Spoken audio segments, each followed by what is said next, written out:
My name is Neha Mehta-Shah, and I'm an assistant professor of medicine at Washington University in St. Louis in the United States.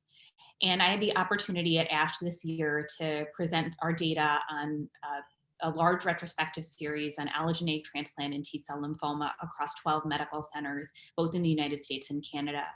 Altogether, we were able to study 508 patients who were treated with an allogeneic transplant and their outcomes. And what we were able to find was that at 5 years, about 50% of patients remain alive, and approximately 40% of patients remain disease-free.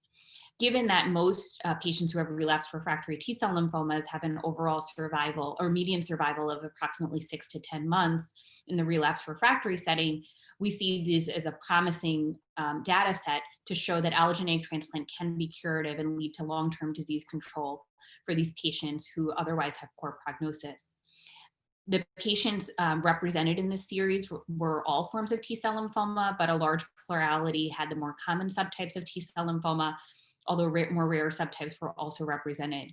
In addition, we found that in cutaneous T-cell lymphoma, while patients may have less patients remain disease-free at 5 years, their overall survival was similar to other forms of aggressive T-cell lymphoma.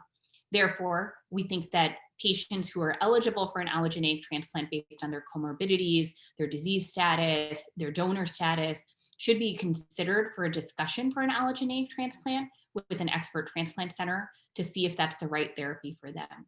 Thank you.